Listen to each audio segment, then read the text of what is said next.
Assalamualaikum warahmatullahi wabarakatuh. Waalaikumsalam warahmatullahi wabarakatuh. Kembali lagi bersama saya Muhammad Sibhu Al-Munawar di channel yang kita cintai ini, Muslim Project tentunya. Pagi hari ini kita masih bersama Ustadz muda kita, Ustadz Faizal Hamzah, yang mana pagi hari ini kita akan membahas sebuah tema, yaitu bagaimana lidah berpuasa. Benar, Ustadz? Bagaimana lidah berpuasa. Jadi hari ini kita akan mengulas sebuah tema, bagaimana lidah berpuasa. Baik, sebelumnya untuk teman-teman yang baru saja hadir di channel ini, silahkan klik tombol subscribe yang ada di bawah video ini. Dan jangan lupa like dan share video ini agar semua teman-teman kita mendapatkan ilmu yang telah diberikan oleh Ustadz muda kita ini. Baik itu banyak maupun sedikit, alangkah baiknya apabila kita mengetahui sebuah ilmu, kita sebarluaskan kepada teman-teman kita, agar tidak hanya kita yang mengetahui sebuah ilmu tersebut. Baiklah, tidak perlu berkata panjang lebar lagi, langsung saja kita pada Ustadz kita untuk menjelaskan dari tema yang akan kita bahas, yakni bagaimana lidah berpuasa. Bismillah, wassalatu wassalamu ala rasulillah sallallahu alaihi wasallam wa ala ashabihi wa tabi'in wa tabi'in tabi'in, amma ba'du.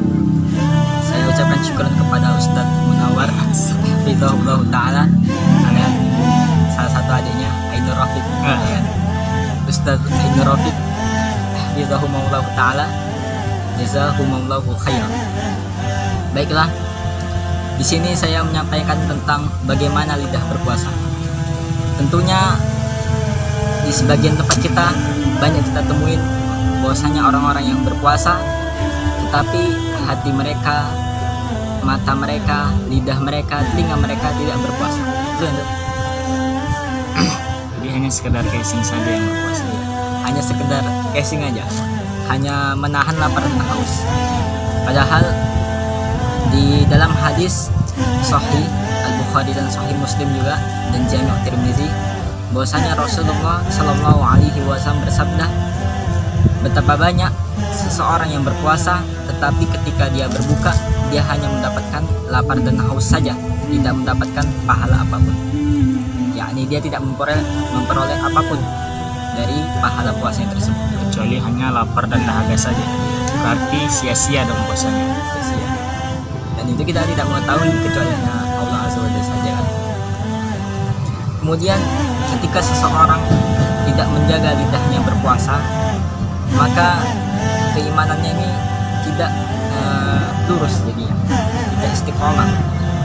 Apalagi ketika dalam keadaan berpuasa, bukan sebagaimana yang dikatakan Umar bin Khattab radhiyallahu anhu, tidaklah istiqomah iman seseorang sampai lisannya itu istiqomah, yaitu sampai lisannya itu berbicara dengan baik. Dan juga puasa ini adalah Allah yang langsung membalasnya, bukan dari dicatat oleh malaikat atid dan raqib, bukan. Kalau dicatat masih mending, kita masih bisa kan bertobat atau apapun. Tapi kalau Allah yang membalas langsung, ya tentunya nggak tahu lah kayak mana caranya. Allah lah yang menilai langsung ke Allah ya. Di kitab Sahih Bukhari sebutkan bahwasanya Allah Tabaraka Ta'ala berfirman di hadis qudsi, wasaumu li wa ana ajzi bihi, dan puasa itu dari seluruh hamba itu untukku, wa ana ajzi bihi, dan akulah yang langsung membalasnya, kata Allah SWT. Nah, dari sinilah wa ana ajzi bihi, dan aku yang membalasnya langsung. Jadi apabila seorang dia bercakap kotor ketika berpuasa, bagaimana mau membalasnya? Begitu tidak mungkin dengan balasan pahala ya. Bisa jadi dengan dosa ya. Tentu saja dengan dosa. Apalagi di hadis yang lain juga bahwasanya Rasulullah kan pernah mendoakan dan diaminkan. Jibril pernah mendoakan dan Rasulullah mengaminkan bahwasanya ada 3 orang yang celaka di bulan Ramadan. Ada 3 orang yang celaka. Salah satunya apabila dia ketemu dengan bulan Ramadan, kemudian dia keluar dari bulan Ramadan, dia tidak diampuni dosanya, dan dia termasuk orang yang celaka. Ini termasuk orang yang celaka. Ketika dia masuk di bulan Ramadan, setelah selesai bulan Ramadan, dosa-dosanya belum diampuni, termasuk orang yang celaka. Bahkan diaminkan oleh Rasulullah kan? Dan Jibril mendoakan langsung Jibril Rasulullah adalah habislah kita. Oleh karena itu hal ini sangatlah penting tentunya wahai ikhwan sekalian, karena pertama Allah yang membalasnya langsung, kedua diaminkan oleh Rasulullah bahwasanya orang yang celaka adalah orang yang tidak mendapatkan apapun pahala yang tersebut. Kemudian di hadis yang lain juga disebutkan bahwasanya Rasulullah bersabda, man somata najah, barang siapa yang diam maka dia akan selamat. Nah, oleh karena itu bukan berarti kita diam terus ya. Bisa lebih identik untuk menjaga lisan, diam dari segala perkataan yang tidak baik. Oleh karena itu para ikhwan sekalian, barang siapa yang diam maka dia akan selamat. Nah, di sini bukan berarti kita diam saja, tapi kita seperti kata Ustaz Munawar tadi kan, bahwasanya lebih baik kita ngomong yang baik-baik saja ya kan, kita keluarkan dari mulut kita yang baik-baik saja. Coba banyak orang-orang yang berpuasa masih zina mata atau mendengarkan hal-hal, mendengarkan ghibah atau yang lain, atau dia bercakap kotor. Nah, disinilah fungsi puasanya pun tidak sempurna baginya. Padahal puasa ini bukan sekedar dari kesehatan saja, ya. Di hadis disebutkan, tapi hadis ini dhaif, sumu tasihu, berpuasalah kalian maka kalian akan sehat. Tetapi walaupun hadis ini dhaif, tapi kata Bisa dijadikan motivasi. motivasi. Karena Selagi hadis itu belum menyangkut tentang akidah, mungkin bisa kita ambil. di kata para dokter juga bahwasanya puasa ini memang bagus untuk kita semua. Ya, karena otomatis dalam sehari itu kita lebih kurang mengkonsumsi makanan-makanan ya kan, dan dicerna oleh tubuh kita ya. Bukan sekedar dari kesehatan saja, tapi sekedar tapi dari pahala juga, ya kan? Man shoma ramadhana imanan wa ihtisaban ghufira lahu ma taqaddama min dzambihi. Barang siapa yang berpuasa karena iman dan karena ihtisaban, mengharapkan pahala, maka akan diampuni dosa yang telah lalu. Karena iman, bukankah menjaga lisan termasuk dari iman, ya kan? Di hadis Abu Hurairah radhiyallahu anhu, di hadis sahih, Rasulullah sallallahu alaihi wasallam bersabda, "Man kana yu'minu billahi wal yawmil akhir falyakul khairan aw liyasmut." Barang siapa yang beriman kepada Allah dan hari akhir, maka hendaklah diam dan maka hendaklah berbicara baik atau dia diam. Nah, maka di sini termasuk dari iman juga berbicara dengan baik yang baik. Dan juga salah seorang kawan saya pernah bercerita, ada kawan abang kelasnya, kalau saya sekolah di Mesir atau di Madinah antara itu. Saya abang kelas ini kalau di pondok beliau dulu, dia diam aja. Kalau ngomong pun ngomongnya penting-penting aja, Ala kadarnya ya. ada kadarnya aja. Ditanya sama kawan saya, "Bang, kenapa kok cara ngomong gitu?" Itu kata abang kelas ini, kata Rasulullah bersabda, "Man kana yu'minu billahi wal yawmil akhir falyakul khairan aw liyasmut." Masya Allah, berarti abang ini mengamalkan hadis Rasul ya kan. Setelah dia pelajari, dia amalkan. Ini yang sangat berguna sekali bagi kita. Meskipun hanya satu hadis, tapi kalau kita amalkan, insya Allah berkah ini akhirat. Baru kata abang saya ini, tidakkah kita takut bahwasanya tiba-tiba kita keluar berkurang iman kita karena ngomong yang tidak baik atau apapun. Kemudian di hadis sahih juga, dan memang hadis ini sangat menggetarkan hati kita, bahwasanya Rasulullah pernah bersabda, "Innal 'abda la yatakallamu bil kalimati."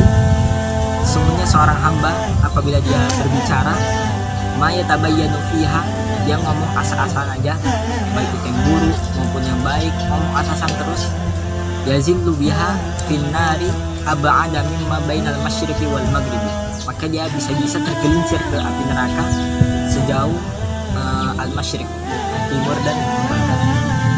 Jadi maksud dari situ kan gara-gara lisannya aja. Cuman hanya karena lisan kita bisa terjerumus jauh ke dalam neraka. Tentunya ini ancaman yang sangat mengerikan. Nah, lagi orang berpuasa, udah tambah ancaman masuk neraka, tambah lagi ancamannya tidak diampuni dosanya. Wah, ya Allah. Dosa yang kemarin aja belum diampuni kayaknya kan, udah nambah dosa lagi. Nambah dosa lagi. Nggak siap-siap utang dosa. Bukan berarti puasa tidak diterima ya, kayak sebagaimana prasangka manusia kan. Nah, tapi puasa diterima tapi pahalanya kosong. Ya, podo ae. Sama aja. Iya. Dan juga di hadis sahih disahihkan oleh Syekh Al-Albani, bahwasanya ada sahabat bilang, "Wahai Rasulullah, fulana itu dia suka sholat malam, suka puasa siang." Nah, suka puasa siang, suka sholat malam, tapi dia suka ganggu tetangganya dengan lisan yang jorok itu. Lalu kata Rasulullah, dia finnar, dia di api neraka. Langsung ke neraka ya. Cuman karena lisan. Padahal dia itu udah sholat malam, puasa, tapi cuman hanya karena lisan yang ringan ini, langsung ke neraka nih. Memang gawat nih lisan kita nih kawan-kawan. Nanti bisa jadi kumpul-kumpul sebentar, masuk nama kawan kita udah menggibah, udah masuk dosa lisan, ya kan? Ayo di pondok kan. Malah kalau di pondok gibah udah biasa. Itu yang terjadi memang di pondok, maklumin aja. Jadi udah lumrah sih. Nggak usah dielakkan lagi. Dielakkan lagi. Susah. Sampai akhir hadisnya. Tadi sampai yang neraka. Oh, yang perempuan tadi ya. Nah, bayangkan coba kita misalkan sholat tahajud capean satu malam, jadi jam 2, ya jam 2 lah, jam 10 malam lah bisa kita tahan gitu. Oh, satu malam. Cuma jam 2 malam lah, jam 2 malam sampai jam 4 ya kan, 3 jam. Baru mesti kita puasa siang, puasa Daud kan, karena puasa Daud puasa yang paling dicintai oleh Allah kan. Puasa Daud, sholat malam, tapi lidah kita atau lisan kita suka ganggu. sia-sia ya malah. Sia-sia, nggak bernilai. Apalagi kalau di bulan Ramadan kayak gini. Ramadan. Tadi ancamannya ada 2 kan. Selain dosa kita tidak diampuni ketika selesai dari Ramadan, amalan kita pun sia-sia dan neraka jaminan.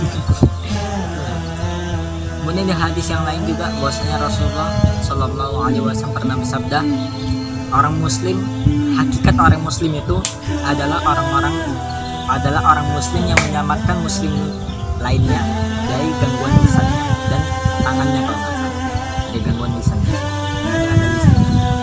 Nah, disinilah bahwasanya hakikat seorang Muslim atau jati diri seorang Muslim adalah yang mana saya menyelamatkan diri saya atau diri Ustadz Munawar dari keburukan lisan saya. Itu contoh. Itulah hakikat diri seorang Muslim. Karena kalau lisan ini, kalau nggak salah ya kan, selain kita rugi, orang lain juga bisa rugi ya kan? Contohnya seperti memaki gitu ya, memaki. Selain kita rugi karena dosa memaki kita, lisan kita tidak dijaga, orang lain pun mendengarnya sakit hati ya kan. Jadi kena dua apa? Jadi kita menjagakan diri kita sama teman kita gitu. Bahaya lisan, semua bisa kena, kitanya kena, orang yang kita carut atau segala macam pun sakit hati, otomatis karena dia sakit hati kita jadi berdosa dong. Ya. Ada hadis sudah sebutkan kan, tidak beriman salah seorang antara kalian sampai dia mencintai saudaranya sebagaimana dia mencintai dirinya sendiri. Tidak beriman yakni imannya berkurang. Ya, bukan berarti dia kafir ya. Iya. Beda lagi.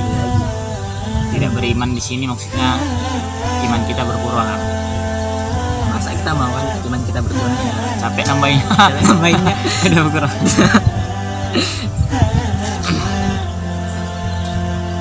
Lagi ya? Ada lagi satu penjelasannya. Ada lagi, tapi lupa saya. Astagfirullah.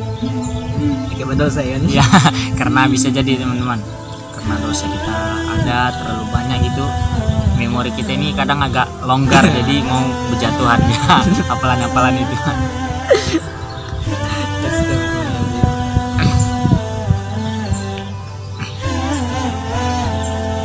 Ada lagi kan satu penjelasan tentang bagaimana lisan kita berpuasa.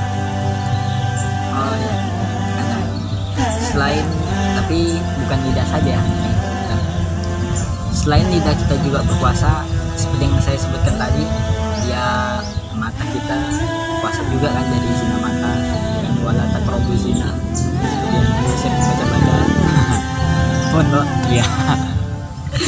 Kemudian telinga kita juga, oh ya, apalagi ketika kita tidak menjaga lisan kita, suka mengejek nama bapak atau nama ibu kan. Ya biasa tuh kalau di sekolah di pesantren manggil nama kita bukan pakai nama asli tapi nama lakop segala macam. Nah bahayanya kalau misalnya yang dipanggil itu nggak suka dengan lakop itu ya, dan maka jangan sakit hati, otomatis berdosa juga orang yang mengejek itu. Kecuali kalau sama orang Arab malah bangga kok sebutan bapaknya. Iya, kalau orang Arab memang bangga disebutkan bapaknya. Orang Indonesia ini kadang ada beda adatnya sama orang Arab. Orang Indonesia kalau orang tuanya disebutkan malah pengen ngajak berantem aja. Ya kan, kalau sampai nama orang tuanya disebutkan. Tapi kalau orang Arab malah bangga dia kalau nama orang tuanya disebutkan. Kemudian yang diriwayatkan oleh Imam Bukhari juga bahwasanya Rasulullah Shallallahu Alaihi Wasallam bersabda, apabila ada dua muslim, misalkan dua orang muslim, fulan A dan fulan B, mereka saling, si fulan A caci si fulan B dengan nama orang tuanya.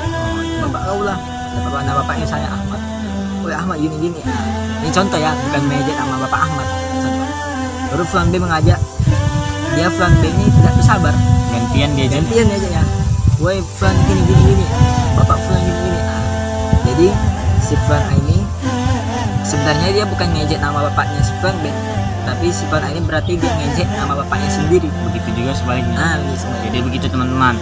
Kalau kita mengejek nama orang tua teman kita, contohnya saya gini ya, saya ngejek nama orang tua Ustadz ini, kemudian Ustadz ini tidak sabar gitu, dia ngejek nama orang tua saya juga gitu kan. Jadi kita itu bukan secara hakikatnya kita bukan menghina dari orang tua teman kita, melainkan kita menghina orang tua kita sendiri. Begitulah di penjelasan hadisnya. Begitu juga sebaliknya, yang dia mengejek orang tua kita, secara hakikatnya dia mengejek orang tuanya sendiri. Dia mencaci orang tuanya sendiri, bukan mencaci orang tua kita. Cukup sekian. Kita cukup sekian sampai sini. Wassallallahu ala Muhammad wa ala alihi wasallam. Ustaz.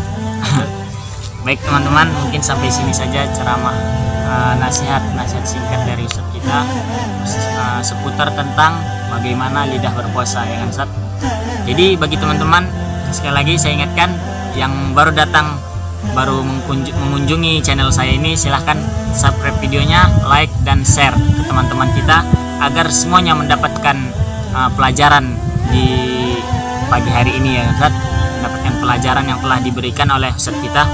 Oke, sampai sini sajalah nasihat-nasihat ceramah singkat dari Ustaz kita seputar tentang bagaimana lidah berpuasa. Dan jangan lupa, jika ada pertanyaan dari teman-teman sekalian, silahkan tulis di kolom komentar di bawah ini. Wal akhir, wallahu a'lam bissawab. Akhirul kalam, assalamualaikum warahmatullahi wabarakatuh.